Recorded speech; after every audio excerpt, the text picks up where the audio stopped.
ಅಯ್ಯಯ್ಯೋ ಇನ್ಮೇಲೆ ನೀವು ಉಚಿತವಾಗಿ ಬಸ್ ಪ್ರಯಾಣ ಮಾಡೋದು ಕ್ಯಾನ್ಸಲ್. ನೋಡಿ, ನೀವು ಇದೇ ತಿಂಗಳು 30ನೇ ತಾರೀಕಿನಂದು ಅಂತಂದರೆ ಇವಾಗ 30 ಅಥವಾ ಜನವರಿ 1ರಿಂದ ನೀವು ದುಡ್ಡು ಕೊಟ್ಬಿಟ್ಟು ಟಿಕೆಟನ್ನು ಖರೀದಿ ಮಾಡಿಬಿಟ್ಟು ಬಸ್ ಪ್ರಯಾಣವನ್ನು ಮಾಡಬೇಕಂತೆ. ಇದರ ಬಗ್ಗೆ ಬಂದಿರುವಂತಹ ಲೇಟೆಸ್ಟ್ ಆಗಿರುವಂತಹ ಅಪ್ಡೇಟನ್ನು ತಿಳ್ಕೊಳ್ಳೋಣ. ಇದು ಈಗ ತಾನೇ ಬಂದಿರುವಂತಹ ಒಂದು ಲೇಟೆಸ್ಟ್ ಆಗಿರುವಂತಹ ಅಪ್ಡೇಟ್ ಆಗಿರುತ್ತೆ. ನಾನು ಜಸ್ಟ್ ಈ ವಿಡಿಯೋನ ಮಾಡ್ತಾ ಇದ್ದೇನೆ. ನೋಡಿ ಸ್ನೇಹಿತರೆ, ಈ ವಿಡಿಯೋ ಕೇವಲ 2ರಿಂದ 3 ನಿಮಿಷದ ವಿಡಿಯೋ ಆಗ್ಬೋದು ಅಷ್ಟೇ. ಈ ವಿಡಿಯೋನ ನೋಡ್ತಾ ಇರುವಂತಹ ಪ್ರತಿಯೊಬ್ಬ ವೀಕ್ಷಕರು ಕೂಡ ಸಂಪೂರ್ಣವಾಗಿ ಕೊನೆಯವರೆಗೂ ಕೂಡ ನೋಡಿ. ಯಾಕಂತಂದರೆ ನೀವು ಎಲ್ಲರೂ ಕೂಡ ಹೇಳ್ತಾನೆ ಇದ್ರಿ ಮಹಿಳೆಯರಿಗೆ ಉಚಿತವಾಗಿ ಬಸ್ ಪ್ರಯಾಣ ಇದೆ ಅಂತ. ಕೊನೆಗೂ ಕೂಡ ಈ ಬಸ್ ಪ್ರಯಾಣ ಏನಾಯಿತು ಅಂತ ಇಲ್ಲಿ ಈ ವಿಡಿಯೋನ ನೀವು ಸಂಪೂರ್ಣವಾಗಿ ನೋಡಿದರೆ ಗೊತ್ತಾಗುತ್ತೆ. ನೋಡಿ, ಈ ವಿಡಿಯೋ ಕೇವಲ 2ರಿಂದ 3 ನಿಮಿಷದ ವಿಡಿಯೋ ಅಷ್ಟೇ. ಇದನ್ನು ಕೂಡ ನೀವು ಸ್ಕಿಪ್ ಮಾಡಬೇಡಿ. ಎಲ್ಲ ಒಂದು ನಮ್ಮ ವೀಕ್ಷಕರಿಗೆ ಶಕ್ತಿ ಯೋಜನೆಯ ಅಪ್ಡೇಟ್ಗೆ ತಮ್ಮೆಲ್ಲರಿಗೂ ಕೂಡ ಸ್ವಾಗತ.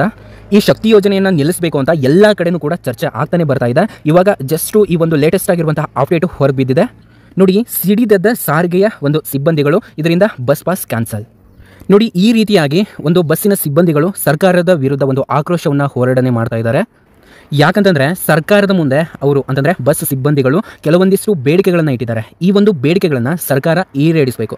ಇಲ್ಲ ಅಂತಂದರೆ ಯಾವುದೇ ಕಾರಣಕ್ಕೂ ಕೂಡ ನಾವು ಕೆಲಸವನ್ನು ಕಂಟಿನ್ಯೂ ಮಾಡೋದಿಲ್ಲ ಅಂತಲೇ ಹೇಳ್ತಾ ಇದ್ದಾರೆ. ಸ್ನೇಹಿತರೆ, ಏನಪ್ಪ ಶಕ್ತಿ ಯೋಜನೆ ಕ್ಯಾನ್ಸಲ್, ಇದ್ರ ಬಗ್ಗೆ ಬಂದಿರುವಂತಹ ಎಲ್ಲ ಮಾಹಿತಿನ ತಿಳ್ಕೊಳ್ಳೋಣ. ಈ ಎಲ್ಲ ಮಾಹಿತಿನ ತಿಳ್ಕೊಳ್ಳೋಕ್ಕಿಂತ ಮೊದಲು ನೋಡಿ, ನಾವು ನಿಮಗೆ ಒರಿಜಿನಲ್ ಇನ್ಫಾರ್ಮೇಷನ್ ಮಾತ್ರನೇ ಕೊಡೋದು. ಯಾವುದೇ ರೀತಿ ಬೇಡದಿರುವಂತಹ ವೀಡಿಯೋಸ್ಗಳನ್ನು ಅಪ್ಲೋಡ್ ಮಾಡೋದಿಲ್ಲ. ರಾಜ್ಯ ಸರ್ಕಾರದ ಮತ್ತು ರಾಷ್ಟ್ರ ಸರ್ಕಾರದ ಯೋಜನೆಗಳ ಬಗ್ಗೆ ನಾವು ವೀಡಿಯೋಸ್ನ ಮಾಡ್ತಾ ಇದ್ದಾವೆ. ಸ್ನೇಹಿತರೆ, ಯಾರಿನ್ನೂ ನಮ್ಮ ಚಾನಲ್ಗೆ ಸಬ್ಸ್ಕ್ರೈಬ್ ಆಗಿಲ್ಲ ಅಂತಂದರೆ ಕೆಳಗಡೆ ಕಾಣುವಂತಹ ಸಬ್ಸ್ಕ್ರೈಬ್ ಬಟನ್ ಮೇಲೆ ಕ್ಲಿಕ್ ಮಾಡಿಬಿಟ್ಟು ಪ್ರತಿಯೊಬ್ಬರು ಕೂಡ ಸಬ್ಸ್ಕ್ರೈಬ್ ಆಗಬಹುದು. ನೀವು ಸಬ್ಸ್ಕ್ರೈಬ್ ಬಟನ್ ಮೇಲೆ ಕ್ಲಿಕ್ ಮಾಡಿದಾಗ ಒಂದು ಬೆಲ್ ಐಕಾನ್ ಕಾಣುತ್ತೆ, ಅದನ್ನು ಆಲ್ ಅಂತ ಸೆಲೆಕ್ಟ್ ಕೂಡ ಮಾಡಬಹುದಾಗಿರುತ್ತೆ. ಹಾಗೆ ಈ ವಿಡಿಯೋನ ನೋಡ್ತಾ ಇರುವಂತಹ ಪ್ರತಿಯೊಬ್ಬ ವೀಕ್ಷಕರು ಕೂಡ ತಪ್ಪದೆ ಲೈಕ್ ಅನ್ನು ಮಾಡಬಹುದು. ಇಲ್ಲಿ ನಿಮ್ಮ ಒಂದು ಲೈಕ್ ನಮಗೆ ತುಂಬಾ ಮೋಟಿವೇಷನಲ್ ಆಗಿರುತ್ತೆ. ಇನ್ನೂ ಅನೇಕ ರೀತಿಯ ಫಾಸ್ಟೆಸ್ಟ್ ಅಪ್ಡೇಟ್ಗಳನ್ನು ಕೊಡೋದಕ್ಕೆ ಒಂದು ಹೆಲ್ಪ್ ಆಗುತ್ತೆ.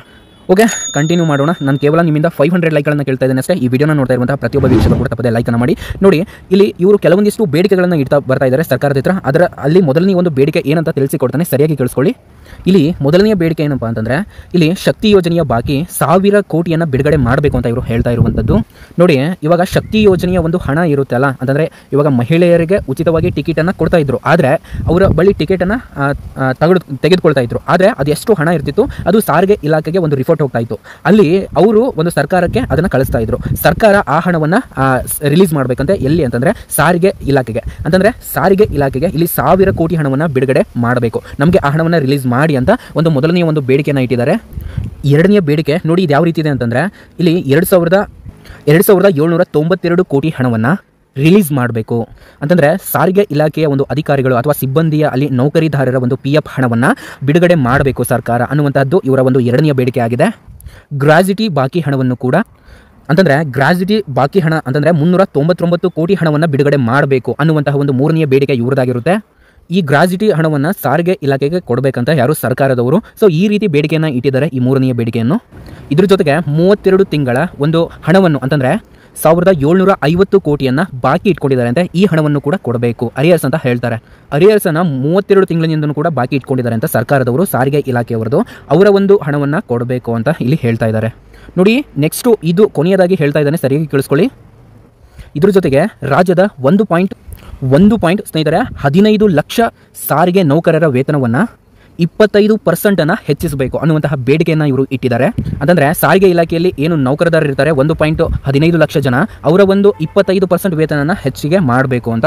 ಅಂದರೆ ಎಲ್ಲರ ಒಂದು ಸ್ಯಾಲರಿ ಅಂತಂದರೆ ಪ್ರತಿ ತಿಂಗಳು ಅವರಿಗೆ ಸಂಬಳ ಬರುತ್ತಲ್ಲ, ಅದನ್ನು 25% ಹೆಚ್ಚಿಗೆ ಮಾಡಬೇಕು ಅನ್ನುವಂತಹ ಒಂದು ಬೇಡಿಕೆಯನ್ನು ಸರ್ಕಾರದ ಬಳಿ ಇವರು ಇಟ್ಟಿದ್ದಾರೆ. ನೋಡಿ, ಇದಷ್ಟೇ ಅಲ್ಲದೆ ಇವರು ಏನೋ ಒಂದು ಬೇಡಿಕೆಯನ್ನು ಇಟ್ಟಿದ್ದಾರೆ ಅಂತಂದರೆ ಡಿಸೆಂಬರ್ 30ನೇ ತಾರೀಕಿನ ಒಳಗಾಗಿ ನೀವು ಈ ಬೇಡಿಕೆಯನ್ನು ಈಡೇರಿಸಬೇಕು ಅಂತ ಸಾರಿಗೆ ಒಂದು ಇಲಾಖೆ ಸರ್ಕಾರದ ಬಳಿ ಈ ಎಲ್ಲ ಬೇಡಿಕೆಯನ್ನು ಇಟ್ಟಿದ್ದಾರೆ. ನೀವೇನಾದರೂ ಈ ನಮ್ಮ ಒಂದು ಬೇಡಿಕೆಯನ್ನು ಈಡೇರಿಸಲಿಲ್ಲ ಅಂತಂದರೆ ಯಾವುದೇ ಕಾರಣಕ್ಕೂ ಕೂಡ ನಾವು ಬಸ್ಗಳನ್ನು ಸಂಚಾರ ಮಾಡೋದಿಲ್ಲ. ಅಂತಂದರೆ ಯಾವುದೇ ಬಸ್ಗಳು ಕೂಡ ಎಲ್ಲಿ ಪ್ರಯಾಣ ಮಾಡೋದಿಲ್ಲ. BMTC ಆಗಲಿ, KSRTC ಆಗಲಿ, ಕಲ್ಯಾಣ ಕರ್ನಾಟಕದ ಬಸ್ಗಳಾಗಲಿ, ಇನ್ನಿತರ ಕರ್ನಾಟಕ ಗೌರ್ಮೆಂಟ್ ಅಂಡರ್ನಲ್ಲಿ ಬರುವಂತಹ ಯಾವುದೇ ಬಸ್ಗಳನ್ನು ನಾವು ಪ್ರಯಾಣ ಮಾಡೋದಿಲ್ಲ. ಅಂತಂದರೆ ಇವಾಗ ಸಂಚರಿಸೋದಿಲ್ಲ ಅಂತ ಇಲ್ಲಿ ಒಂದು ಬೇಡಿಕೆಯನ್ನು ಇವರು ಇಟ್ಟಿರುವಂಥದ್ದು.